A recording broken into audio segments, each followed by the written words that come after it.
अस्मद्गुरुभ्यो नमः। श्रीवेङ्कटार्य गुरुदत्तरहस्यबोधम् श्रीशान्तलूरिकुलवारिधिपूर्णचन्द्रम् शिष्याघमर्दनपटिष्ठकृपासमुद्रम् गोपालकृष्णगुरुवर्यमहं प्रपद्ये। ओम अस्मद्गुरुभ्यो नमः।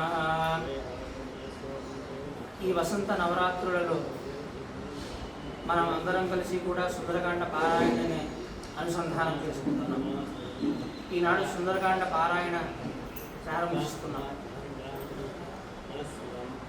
శ్రీరామాయణము అనగానే ఆనందాన్ని కలుగజేయునది.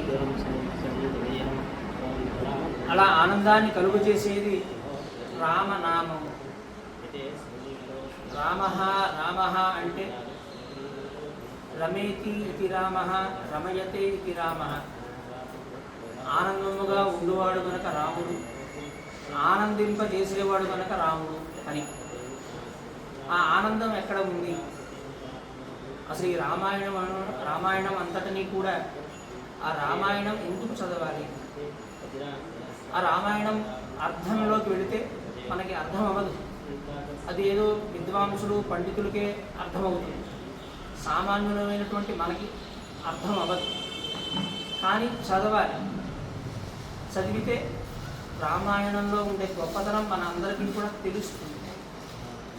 బోధయంతః పరస్పరం, ఒకరినొకరు చెప్పుకుంటూ ఉండాలి, వింటూ ఉండాలి. అందరూ రామాయణాన్ని చెబుతూ ఉంటే ఎవరేది చెబుతున్నారో తెలియదు. ఒకరు చెబుతూ ఉంటే వింటూ ఉంటారు. అంటే వినేవాళ్ళు తక్కువ వాళ్ళ, చెప్పేవాళ్ళు గొప్పవాళ్ళ అని కాదు. రామకథలో ఉండే గొప్పతనమే అది. ఎత్ర ఎత్ర రఘునాథ కీర్తనం తత్ర తత్ర కృతమస్తకాంజలిం అంటారు. ఎక్కడ ఎక్కడ రామకథ వినబడుతూ ఉంటుందో అక్కడ ఆంజనేయ స్వామి అంజలి ఘటిస్తూ ఆనంద బాష్పాలతో ఉంటాడట. చెప్పేవాళ్ళు ఎవరైనా సరే వినబడేది రామకథ కనుక. అలా రామకథలో ఉండే గొప్పతనమే అది.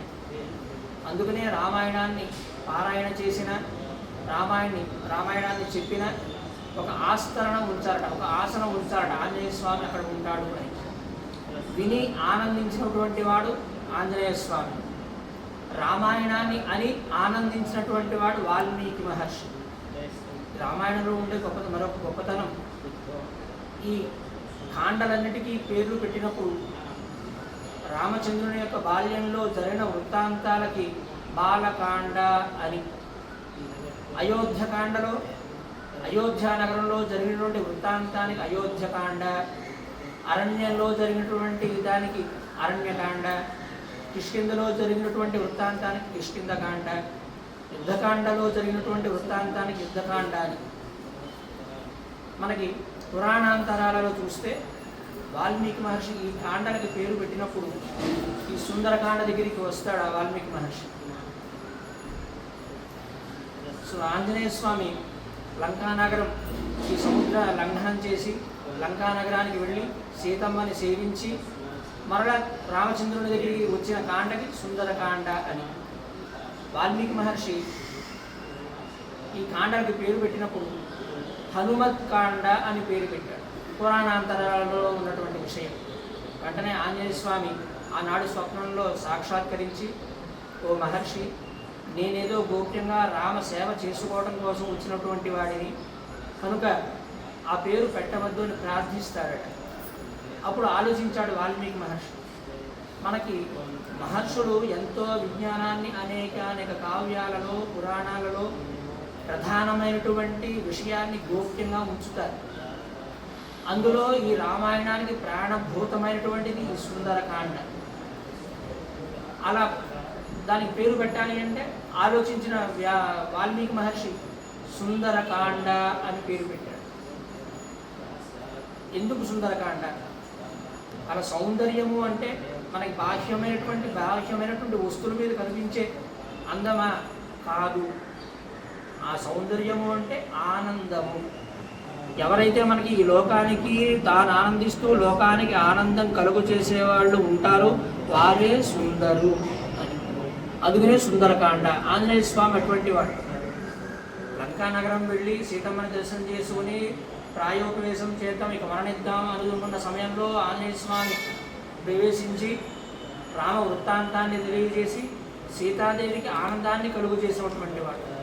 ఆ తర్వాత రామచంద్రస్వామి దగ్గరికి వచ్చి సీతమ్మని సేవించాను అని ఆనందాన్ని కలుగు చేసినటువంటి వాడు కనుక సుందరుడు అని. సుందరే వానరో కపి, వానరుల్లో వానరుడు కనుక సుందరుడు అని సుందరకాండ అని పెట్టారు. మరొక విశేషం ఈ సుందరకాండలో రామచంద్రస్వామి సుందరుడు. ఈ రామాయణంలో అందులో సుందరకాండలో 11 మంది నారీమణుల్ని తెలియజేస్తుంది మనకి సీతమ్మగారు. ఆవిడ సుందరి అని. ఆంజనేయ స్వామి సీతారాములు ఇరువురికే కాదు ఆనందాన్ని కలుగు చేసినది, వానర వీరులందరికీ కూడా ఆనందాన్ని కలుగు చేశాడు ఆంజనేయ స్వామి. ఇంకా వారు ఆంజనేయ స్వామి వెళ్ళాడు, ఇంకా రాలేదు, ఏ వార్త తెలియలేదు మనకి, ఇంకా ప్రాయోపవేశం చేద్దాం అనుకునే సమయంలో చాలా పెద్ద ధ్వని చేసుకుంటూ వచ్చాడు. ఆ ధ్వని ఎలా ఉంది, ఏదైనా విజయం సాధించి వచ్చినప్పుడు చేసే ఆ ధ్వని ఒకలా ఉంటుంది. ఆ ధ్వనిని బట్టి అదిగో ఆంజనేయ స్వామి వస్తున్నాడు, సీతాదేవిని దర్శనం చేశాడు అని ఆనందంతో వాళ్ళు ఎగిరి గంతులు వేశారట. అదిగో అలా వానర వీరులు కూడా ఆనందాన్ని కలుగ చేసినటువంటి వాడు ఆంజనేయ స్వామి. అందుకే సుందరకాండ అని. ఈనాడు మనం ఆ సుందరకాండ పారాయణాన్ని అనుసంధానం చేసుకుంటాం. జై శ్రీరామ్.